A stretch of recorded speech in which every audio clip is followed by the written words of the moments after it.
नमस्कार, आप देख रहे हैं कंज्यूमर अड्डा। आपके साथ मैं हूं विपिन भट्ट और आज बात करेंगे हवाई सफर की और उसमें होने वाली दिक्कतों की। जी हां, सफर प्लेन का और हाल कंप्लेन का। ऐसा इसलिए क्योंकि आज हम उन शिकायतों के बारे में बातचीत करेंगे जो आप लोगों को हवाई सफर के दौरान होती है। अब यह है कि आप में से कुछ लोग तो वो शिकायतें आगे बढ़ाते हैं, पहुंचाते हैं, कंप्लेन करते हैं और इन्हीं शिकायतों का एक डेटा बनता है। उसी से हमें पता चलता है कि किस तरह की और कितनी शिकायतें हो रही। जो Director General of Civil Aviation है, यानी डीजीसीए, उनके पास लगातार ये शिकायतें पहुंचती हैं और वहां से फिर एयरलाइंस के साथ क्या दिक्कत है, क्या परफॉर्मेंस प्रॉब्लम्स हैं, किस तरह की यात्रियों को परेशानी हो रही है, किस तरह की परेशानी हो रही है, किस पर्टिकुलर एयरलाइन से हो रही है, ये सारा डेटा जनरेट होता है। तो हाल ही में ऐसा ही कुछ शिकायतों का पुलिंदा हमारे हाथ आया। आज उसी पे चर्चा करेंगे क्योंकि आप और हम सब लगातार सफ़र करते हैं और इन चीज़ों से दो चार तो होते हैं। तो आइए एक नज़र देखते हैं। बड़ा इंटरेस्टिंग है सब कि किस तरह की प्रॉब्लम्स आती है ड्यूरिंग एयर ट्रैवल और क्या किया जा सकता है उनका, उस पर आज बातचीत होगी। लेकिन पहले देख लेते हैं कि क्या शिकायतें हैं, कितनी शिकायतें हैं, किस तरह की शिकायतें हैं। तो देखिए, डीजीसीए से ये हमें पता चलता है, ये सितंबर का मामला है, तो 40% जो शिकायतें फ्लाइट में होने वाली प्रॉब्लम्स को लेकर है। मसलन फ्लाइट बोर्ड करने से लेकर अंदर बैठने के दौरान सिटिंग कैसी है, सीट्स की क्या प्रॉब्लम है, कोई और इशू है फ्लाइट के दौरान। इनफैक्ट इसके अंदर फ्लाइट के डिलेज वगैरह भी आ जाते हैं। तो ये फ्लाइट से जुड़ी हुई समस्या, सबसे ज़्यादा शिकायतें 40% इससे जुड़ी हुई आती है। एक दूसरी बहुत बड़ी शिकायत है वो बैगेज को लेकर है। अब उसकी हैंडलिंग से लेकर वो मिला नहीं मिला, खो गया, लॉस, तमाम चीज़ें, बैगेज को कितना ले जाना है, कितना नहीं ले जाना, ले जाते समय दो थोड़ा ऊपर वजन नीचे, उसके लिए तमाम चीज़ें होती हैं। कई बार हम सिर्फ उड़ते हैं। तो बैगेज की समस्या करीब 19 से 20% के बीच में। रिफंड्स को लेकर भी लोगों की शिकायतें रहती हैं। कई बार टिकट कैंसिलेशन कराने पड़ते हैं, कई बार कैंसिल हो जाते हैं, लेकिन जब रिफंड की बारी आती है तकलीफ़ें काफ़ी होती हैं लोगों को।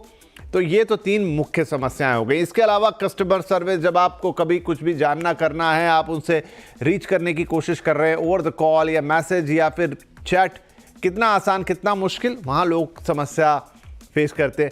दिव्यांगता, कई बार स्पेशली एबल्ड लोगों के लिए जो प्रॉब्लम्स हैं कि उन्हें व्हील चेयर मिल रहा है, नहीं मिल रहा है, या उनको किसी प्रकार की हेल्प चाहिए। हालांकि ये बहुत परसेंटेज कम है, लेकिन फिर भी ये शिकायतें पहुंचती हैं कि एयरलाइंस ने किस तरह का व्यवहार रखा ऐसे केसेस में।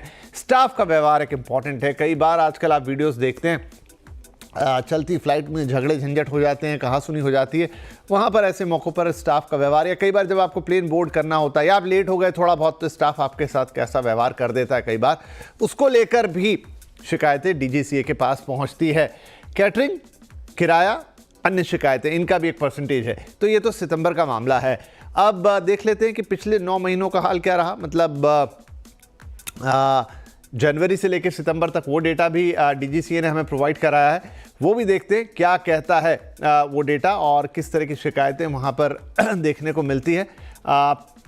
ये सितंबर की ही शिकायतें हैं। लेकिन अच्छा, ये देख लेते हैं कि किस एयरलाइन के खिलाफ कितनी है। स्पाइस जेट सबसे आगे है शिकायतों के मामले में, 300 से ज़्यादा शिकायतें इनके हिस्से में आई है। एयर इंडिया के लिए करीब 250 के आसपास, 250 भी नहीं, 225 शिकायतें हैं। इंडिगो की 139। तो ऐसे तो ये नंबर छोटा दिख रहा है, इस पर भी हम आएंगे कि नंबर इतना छोटा क्यों है। तो ये 3 हमारी टॉप एयरलाइंस, उनके लिए शिकायतें। एलायंस एयर की 12 शिकायतें, कासा एयर की 29 शिकायतें, विस्तारा की, देखिए विस्तारा बहुत ज़्यादा ऑपरेट करती है लेकिन शिकायतें बहुत कम हैं उसकी, और उसके लिए उसे तारीफ भी कई बार मिलती है। हाँ, तो मैं कह रहा था जनवरी से लेकर सितंबर तक क्या हाल है। स्पाइस जेट की अगेन सबसे ज़्यादा शिकायतें हैं। एयर इंडिया की नंबर 2 पे, नंबर 3 पे इंडिगो, और कुल 7,500 के आसपास ये शिकायतें आई हैं। डीजीसीए से ये आंकड़ा हमें प्राप्त हुआ। लेकिन ये तो एक बात हुई, इसके अलावा और भी शिकायतें होती हैं, उन पर भी एक नज़र डालना चाहिए। क्योंकि आज हम हमारे साथ लोकल सर्कल के सचिन तपारिया साहब भी होंगे, तो उन्हीं का एक सर्वे हम ले रहे हैं। हवाई यात्रियों के अनुभव पे है। डिले या लॉस बैगेज 40% शिकायतें, चेक इन बैगेज में डैमेज, ये तो बात यहाँ आई नहीं, 50% लोगों की शिकायतें होती हैं कि भाई मेरा बैगेज डैमेज हो गया। हर दूसरा यात्री ये शिकायत कर रहा है कि मेरे बैगेज को मिसहैंडल किया है। बैगेज को लेकर खराब रिस्पॉन्स, जब आप बात करने जाते हो 25% शिकायतें वहाँ से आ रही है। खर्च बचाने के लिए सर्विस में कटौती करते हैं 88% लोगों का कहना है कि एयरलाइंस अपने खर्चे बचाने के लिए सर्विस को गिरा देती है। एक साथ सीटें, ये तो भाई मैं भी कहूंगा, एक साथ सीट लेने के लिए या एयरलाइन में तो सीट लेने के लिए ही ना आपको अलग से पैसे खर्च करने हैं, एक अलग झंझट है। इस पे बात करेंगे अभी शो के दौरान। स्वागत करते हैं अपने मेहमानों का। आज हमारे साथ कार्यक्रम में शामिल हो रहे हैं कई खास मेहमान। एयर इंडिया के पूर्व ईडी जितेंद्र भार्गव साहब, लोकल सर्किल्स के फाउंडर सचिन तापड़िया जी और consumer right activist bison Mishra भी कार्यक्रम में शिरकत करेंगे। आप सभी का बहुत बहुत स्वागत है। तो सबसे पहले भार्गव साहब, मेरी एक शिकायत है, ये जो आंकड़ा अभी हमने देखा, सिर्फ 700 शिकायतें साल भर के अंदर, इसमें 100 का गुणा कर दें तो भी शायद शिकायतें कम पड़ेंगी, मतलब 70,000 भी नहीं, और भी बड़ा आंकड़ा हो सकता है। तो क्या शिकायत करना मुश्किल है या ये आंकड़ा इतना छोटा क्यों दिखाई दे रहा है? नहीं, देखिए, कोई भी सर्विस इंडस्ट्री हो उसके अंदर में शिकायत होना लाजमी है कि शिकायतें होंगी कुछ ना कुछ, क्योंकि बहुत कस्टमर के टच पॉइंट्स होते हैं जहाँ पे, जैसे आपने बताया, चाहे वो बैगेज हैंडलिंग हो, चेक इन के वक्त में हो, टिकट बुकिंग के हो, रिफंड हो, तमाम क्षेत्र के अंदर में कंप्लेंट होने की गुंजाइश होती है, क्योंकि ये एक सर्विस इंडस्ट्री है, ह्यूमन एलिमेंट है, ह्यूमन वर्कफोर्स का टेम्परामेंट होता है। मैं एक उदाहरण आपको ये दे सकता हूं कि जब कोई पैसेंजर स्टाफ से बात करता है, पहली बार बोला, सेकंड टाइम बोला, थर्ड टाइम बोला, तो अगर पैसेंजर संतुष्ट नहीं होता है तो वो कंप्लेंट बन जाती है कि देखो मेरे को बताया गया, ठीक जानकारी नहीं दी गई, ये सब कुछ चीजें होती है। अगर हम देखें कि हमारी इंडस्ट्री ग्रोथ मोड के ऊपर है, तो हमारे को जो कंज्यूमर कंप्लेंट्स हैं एज अ परसेंटेज देखना चाहिए, क्योंकि आपने अपने इंट्रोडक्टरी कमेंट में बहुत अच्छा बोला कि विस्तारा की बहुत सर्विसेज हैं लेकिन कंप्लेंट केवल 4 थी। ठीक उसी प्रकार इंडिगो 60% लोग पैसेंजर मार्केट शेयर के अंदर में है, उसको अगर देखा जाए एयर इंडिया के मुकाबले में या स्पाइसजेट के, तो बहुत बहुत बढ़िया इंडिगो की सर्विस है। लेकिन क्योंकि 60% प्लस पैसेंजर्स ट्रैवल करते हैं, तो अगर मीडिया में आते हैं या कंप्लेन करते हैं तो वो फिगर जल्दी कर जाती है। और ये मैं ब्लेम नहीं करूंगा मीडिया को इसके ऊपर, लेकिन ये स्वाभाविक है कि जब एक पैसेंजर कंप्लेंट होता है वो आती है। और एयरलाइन इंडस्ट्री क्योंकि एक हाई प्रोफाइल सेक्टर है, इसके ऊपर टेलीविजन में प्रोग्राम किए जाते हैं, अखबार में रिपोर्ट की जाती, हो जाता है। अब एयरलाइंस के पास कोई इंसेंटिव तो नहीं है पैसेंजर कंप्लेंट जनरेट करने का। वो पूरी कोशिश करते हैं, स्टाफ को ट्रेन करते हैं, स्टाफ को सेंसिटाइज करते हैं, लेकिन बहुत जगह होते हैं जबकि अननेचुरल सर्कमस्टेंसेस हो जाता है। आपने कहा बैगेज डिलीवरी पे डिले हो जाती है। अब एक प्लेन को रिमोट पार्किंग मिलती है, ना कि एरोब्रिज।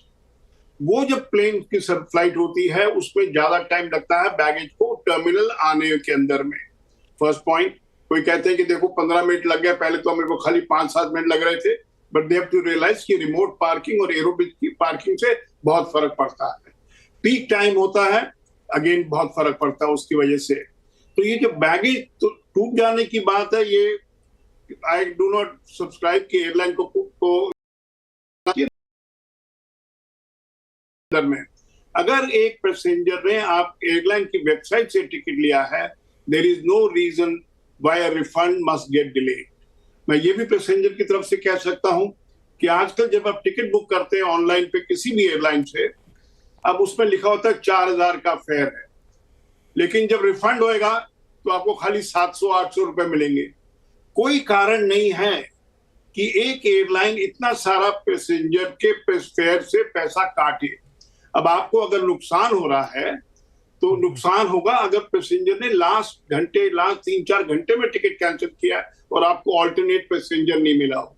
लेकिन अगर एक पैसेंजर ने 10 दिन पहले कैंसिल कर दिया तो कोई कारण नहीं है कि आप 60, 70, 80% ऑफ द फेयर को फोरफीट कर रहे हैं। तो बहुत सारे एरियाज हैं, डीजीसीए ने नियम बनाए हैं कि अगर आपकी फ्लाइट इतनी डिले हो जाती है तो आप रिफ्रेशमेंट देंगे, इतनी डिले होगी तो आप एकोमोडेशन देंगे, सब है। लेकिन अगर आप देखा जाए तो इसका जो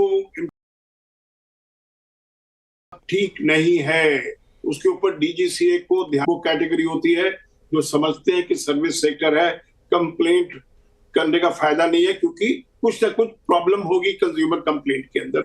और जो लोग कंप्लेंट करते हैं उनको जब जवाब नहीं मिलता है तब प्रॉब्लम आती है, वो रजिस्टर की जाती है, वो डीजीसी के पास पहुंचती है। आज से कम 15 साल पहले सिविल एविएशन मिनिस्ट्री ने और पार्लियामेंट ने भी पास किया कि हमारे को ओम्बुड्समैन होना चाहिए, क्योंकि अगर आप एक एयरलाइन को कंप्लेन करते हैं तो first reaction is let us defend our action. सही कह रहे हैं आप। लेकिन अगर एक इंडिपेंडेंट बॉडी होगी तो स्वाभाविक है वो कंज्यूमर रिप्रेजेंटेटिव उस बॉडी पे होगा और वो कंज्यूमर का पक्ष ठीक तरह से प्रेजेंट कर पाएगा इसके अंदर में। तो हमारे को वाइल एविएशन इंडस्ट्री तीसरी लार्जेस्ट हो गई है डोमेस्टिक सेक्टर में, लेकिन हमको जो रियल बढ़ना है, रियल इसके अंदर में करना है, प्रोग्रेस तब होगी जब हम कस्टमर सेटिस्फैक्शन में भी हाई लेवल की ग्रोथ समझे और इंडेक्स को का हासिल करें। नहीं, बहुत बहुत अच्छे से आपने सर इसको समअप किया। आपने कुछ प्रैक्टिकल इश्यूज भी बताया और ये भी माना कि बहुत सारी जगह ऐसी हैं जहाँ एयरलाइंस क्यों नहीं वो सब करती हैं जो उन्हें करना चाहिए। सचिन, क्योंकि आप हम सब कंज्यूमर ही हैं जो फ्लाई करते हैं डेली बेसिस पे, मुझे तो ये लगता है कि आप बहुत खुशी की भी बात है कि हमारे देश का एविएशन सेक्टर इतना बड़ा हो रहा है, इतने लोग फ्लाई कर रहे हैं, देश की एक तरह से प्रगति का भी सूचक है। लेकिन दूसरी तरफ ये भी है कि क्या हम इस बढ़ते पेस के साथ हमने बड़े बड़े एयरपोर्ट्स बना दिए हैं, लेकिन उनका मेंटेनेंस, उसमें एयरलाइंस के लिए जो स्लॉटिंग होती है वो, फिर एयरलाइंस के लिए जो गाइडलाइंस बनी है वो, तमाम एयरलाइंस आती जाती रहती हैं, थोड़ा सा जिसे कहते हैं हाईली वोलेटाइल सेक्टर भी है, इतना आसान नहीं एयरलाइन को चलाना। लेकिन at the end of the day consumer service है। क्या आपको भी लगता है कि जितना हम ग्रो कर रहे हैं, जितना हम एक बड़ा सेक्टर बन रहे हैं, लेकिन हमारी कंज्यूमर सर्विसेज उस लिहाज से नहीं बढ़ रही एयरलाइंस के अंदर? नहीं, बिल्कुल सही कहा आपने विपिन। और एक और बात आपको स्टेटिस्टिक में बता दूं कि जितने लोगों को तकलीफ होती है, कोई भी इशू ले लीजिए आप, जैसे बैगेज क्लेम का आपने इशू लिया, हमने भी सर्वे किया है उसके ऊपर में, तो अगर 10 लोगों को एक्चुअल बैगेज में कोई लेट्स से डेंट आ गया है या उनका बैगेज में डैमेज हो गया किसी तरह का, तो उसमें से सरकारी हेल्पलाइन या एयर सेवा पे 10 में से 1 आदमी कंप्लेंट करता है। एंड मैं सीरियस कंप्लेंट्स की बात कर रहा हूँ, कैजुअल कंप्लेंट्स की नहीं कर रहा हूँ। और 2 आदमी जो हैं, 2 पैसेंजर जो हैं, वो एयरलाइन 2 या 3 पैसेंजर एयरलाइन के पास जाके समय निकाल के लाइन में लग के अपनी कंप्लेंट दर्ज कराते हैं। 7 कंज्यूमर ऐसे हैं, उसमें से 2 और मान लीजिए जो सोशल मीडिया पे रेज करते हैं इशू को। इसके कई कारण हैं। तो पहला कारण तो ये है कि आपकी फ्लाइट जो है, आप कहीं किसी शहर में पहुंचे, आपने अपना सामान उठाया, बाहर आपका टैक्सी वाला वेट कर रहा है या कोई आपको लेने आया है वो वेट कर रहा है, तो लोग जो है प्रैक्टिकली स्पीकिंग हर चीज की कंप्लेंट नहीं करते हैं। तो ये डेटा जो है ये बहुत ज्यादा अंडर एस्टिमेशन है इसमें, और जो एक्चुअल प्रॉब्लम है वो काफी ज्यादा बड़ी है इससे।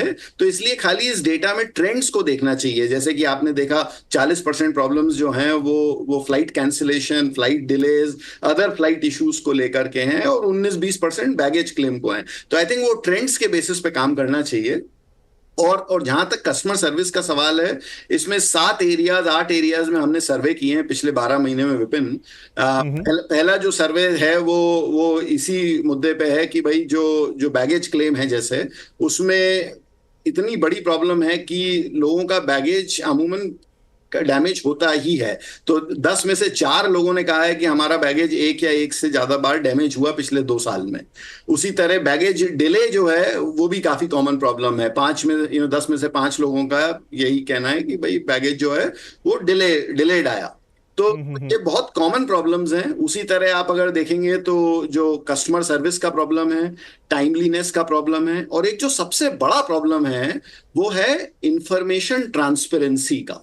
आपने जो 40% का जो डीजीसीए डेटा है, उसमें एक जो बहुत रिपीटेड प्रॉब्लम जो कंज्यूमर्स रिपोर्ट करते हैं वो ये है कि आपकी फ्लाइट जो है वो अपने गेट से निकल गई और फिर वो उसके बाद में टेक ऑफ नहीं कर रही है, लेकिन कोई कम्युनिकेशन नहीं है आपके साथ में। आधा घंटा पौना घंटा निकल गया, तब जाके आपको कुछ थोड़ी लिमिटेड इंफॉर्मेशन दी जाएगी। तो ये इंटेंशन का इशू है रादर देन की कैपेसिटी का इशू। और इसको जो है एयरलाइंस को सॉल्व करना, इस तरह के इश्यूज को बहुत ही जरूरी है कि भाई कंज्यूमर को आप जिस तरह आप बताते हैं कि आपका गेट कौन सा है, या आपका बोर्डिंग पास के डिटेल्स ये हैं, उसी तरह जब उसकी फ्लाइट डिलेड है तो आप उसको रेगुलर बेसिस पे अपडेटेड रखिए बेसिकली। तो नहीं, ये रियल पेन है जो एक फैक्टर है, ये बहुत बड़ा। बिल्कुल आप सही कह रहे हैं, रियल पेन है जो एक फ्लायर, एक कंज्यूमर महसूस करता है ड्यूरिंग द फ्लाइट्स, और उनमें ये सारी छोटी छोटी चीज़ें शामिल हैं, उसका बैगेज से लेकर। जैसे भार्गव साहब आप ये कह रहे थे कि वो प्रैक्टिकल बात है अब, क्योंकि जब आप एयरपोर्ट पे जाते हैं तो एक कंप्लीट एक्सपीरियंस है, अकेला एयरलाइन उसमें शामिल नहीं है। The moment you enter the terminal तो वो एयरपोर्ट की सेवाएं उसमें इंक्लूडेड है, फिर उसको पार्किंग कैसी मिल रही है ये भी शायद एयरलाइन के हाथ में नहीं होता होगा, आपने कहा टर्मिनल दूर होता है, वहां से सामान लाना है, वो जो हैंडलिंग होती है, कई बार लोग उसके वीडियो बना के भी आजकल डालते हैं कि वो लगेज निकाल के बिल्कुल फेंक रहे हैं एकदम लापरवाही के साथ। डेफिनेटली टूटना ही टूटना है उस लगेज को, और लोग लगेज जो होता है वो यात्री के दिल के बड़े करीब होता है, आजकल तो बड़े महंगे महंगे लगेज लोग खरीदते हैं। तो ये थोड़े प्रैक्टिकल इश्यूज हैं, इनके सॉल्यूशंस कैसे आएंगे? क्या एयरलाइन निकालेगी, क्या एयरपोर्ट अथॉरिटी निकालेगी, कंज्यूमर जाए तो कहां जाए, क्या होगा इस चीज का सर? लिंक की चीज है, वो तो एयरलाइन की जिम्मेदारी है। कन्वेयर बेल्ट ये एयरपोर्ट अथॉरिटी की रिस्पॉन्सिबिलिटी बन जाती जो एयरपोर्ट चला रहे हैं। लेकिन इसलिए जैसे आपने बताया कि उदाहरण दिया कि बैगेज को फेंकते हैं, अच्छी तरह से नहीं रखते हैं, ये एक ह्यूमन फेलियर है। कई लोग जब दिन के अंदर में 5000 बैगेज को हैंडल कर रहे हैं तो वो नहीं ध्यान देते कि ये मेरा बैग भी हो सकता है, and they have to be very sensitive. People वहां पे सीसीटीवी लगे होते हैं, कोई कारण नहीं है कि एयरलाइन डिफॉल्टिंग एम्प्लॉइज के अगेंस्ट एक्शन ना ले। Why allow a failure to become a complaint eventually? ये एयरलाइन की जिम्मेदारी है कि वो कैसे उसको मिनिमाइज कर सकते हैं। लेकिन जैसे आपने बताया कि हमारी industry is in growth mode, employees नए नए लिए जाते हैं, ट्रेनिंग शायद पूरी चीज नहीं दे पा रहे हैं उनको, but they have to be very sensitive to customers कि हमारे कस्टमर खुश क्यों हैं। क्योंकि जब तक आपके पास में कैपेसिटी कंस्ट्रेंट रहेगा, एक पैसेंजर के पास में ऑप्शन नहीं होता है। लेकिन जब आपके पास में कैपेसिटी काफी हो जाएगी, क्या क्या ये एयरलाइन ने मेरे को पिछली बार परेशान किया था, I will not patronise that airline. तो अभी हम जैसे कि आप सब जानते हैं कि इंडिगो का 60+ मार्केट शेयर, एयर इंडिया की जितनी तमाम 3 एयरलाइंस हैं उनका ऑलमोस्ट 30% मार्केट शेयर, तो कुछ चॉइस बहुत बच नहीं सकती है, और सारी एयरलाइन हर एक सेक्टर पे ऑपरेट भी नहीं कर रही। बट अगर हमको सच में रियली एक्शन लेना है तो मैं आपके टीवी के माध्यम से ये भी बताना चाहूंगा कि ये जो कंप्लेंट है इसका सेग्रीगेशन होना चाहिए। एक होता है जिस दिन सामान्य दिन हो और उस दिन की आपकी कंप्लेंट लॉन्च हो। सेकंड वो होता है जैसे कि आप आजकल देख रहे हैं कि होक्स बॉम्ब कॉल्स आ रही हैं, ठीक है, एयरलाइन की फ्लाइट डाइवर्ट हो रही है, this will also generate complaints. नहीं, बिल्कुल आप सही कह रहे हैं सर, और ये सारी चीज़ें भी देखना ज़रूरी है। चूंकि मेरे लिए ब्रेक का वक्त हो गया है, काफ़ी देर से हो गया था, लेकिन हमारी बात ऐसी निकल पड़ी कि ले नहीं पाया। एक छोटा ब्रेक ले रहा हूँ, ब्रेक के बाद तुरंत आएंगे और इस बात को आगे बढ़ाएंगे। और बात वही है कि देखिए हम सबका इसमें स्टेक है, चाहे वो एक एयरलाइन हो, चाहे वो अथॉरिटी हो, चाहे हम पैसेंजर्स हों। अब ये कैसे सुधरेगा? क्योंकि पैसेंजर को लगता है कि उसके एंड पे उसने पैसे पे कर दिए, लेकिन हिट वो हो रहा है, बहुत उसको मिलते नहीं है। उसका क्या सवाल होगा? अगर आप भी कंप्लेंट करना चाहते हैं तो क्या सीधा तरीका है? कई बार तो हम इसीलिए नहीं करते क्योंकि हमें पता ही नहीं चलता कि करना कैसे। छोटा सा ब्रेक और फिर ये 2-3 अहम पॉइंट्स इस छोटे से ब्रेक के बाद।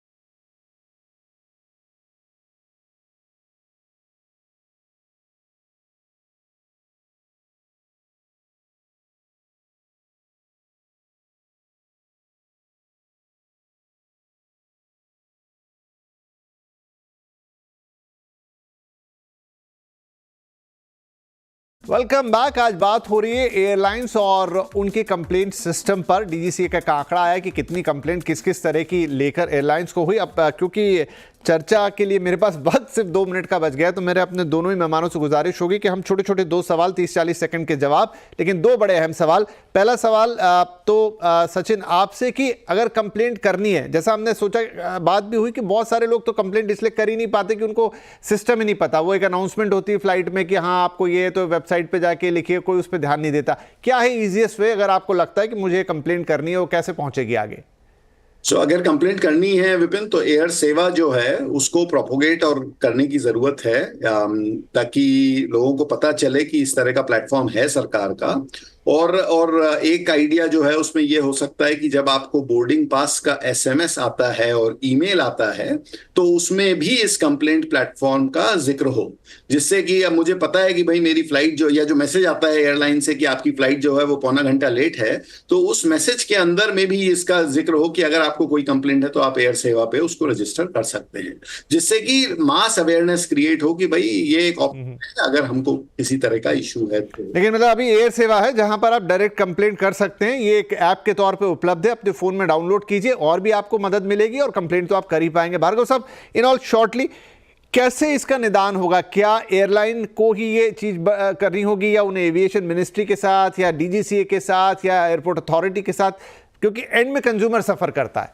देखिए, पोर्टल तो मिनिस्ट्री ऑफ सिविल एविएशन ने बनाया हुआ कंप्लेंट को रजिस्टर करने के लिए, लेकिन ये बनाया था जब व्हाट्सएप बहुत ज्यादा पॉपुलर नहीं हुआ था और बहुत ज्यादा यूज नहीं होता है। मेरा ये मानना है कि अगर आपको कंप्लेन जेन्युइनली चाहिए, फीडबैक जेन्युइनली चाहिए, पुट इट ऑन व्हाट्सएप। मैं आपको इसका सीधा उदाहरण दे सकता हूं कि पिछले 1.5 साल से, क्योंकि आपका बिजनेस चैनल है, मैं इसलिए एग्जाम्पल दे रहा हूं, मैंने उन म्यूचुअल फंड में इन्वेस्टमेंट चालू किया है जो कि रिडेम्पशन व्हाट्सएप के द्वारा करते हैं, because that's a simplest process. ठीक उसी प्रकार पैसेंजर को अगर कंप्लेंट होगी तो व्हाट्सएप के अंदर में सिस्टम बनाया जाए कि आप लोग कंप्लेन कर सकते हैं, so that it is attended to, और उसका पूरा एनालिसिस डीजीसीए को जाए और पेश हो कि कौन कौन नहीं है, and DGCA must take stringent action। आपने बहुत बड़ी सलाह दे दी है सर, और मुझे लगता है इस कार्यक्रम के जरिए या जैसे भी हम उसे डीजीसीए तक पहुंचाने की कोशिश करेंगे, लेकिन ये बिल्कुल सही बात है कि अगर व्हाट्सएप पे ही ये कंप्लेंट रजिस्टर करने का आपको मौका मिले, इससे सीधा और सही सॉल्यूशन कुछ हो नहीं सकता, और ये क्विक होगा और लोगों को उनके रेजोल्यूशंस भी मिलते हुए नजर आएंगे। चर्चा ऐसी है कि कई घंटों तक इस पर बात हो सकती है, लेकिन समय का तकाजा है। लेकिन जितनी भी बात हुई, बहुत अच्छी बातें हुई, हमें दोनों पक्ष नजर आए, एंड आई होप कि आगे चलते हुए जो प्रैक्टिकल सॉल्यूशन यहां पर दिए हैं हमारे दोनों ही गेस्ट ने, वो अगर इंप्लीमेंट होते हैं तो ये तस्वीर पूरी तरह से बदल भी सकती है। बहुत बहुत शुक्रिया सर आप दोनों का ही इस चर्चा में शामिल होने के लिए। नमस्कार।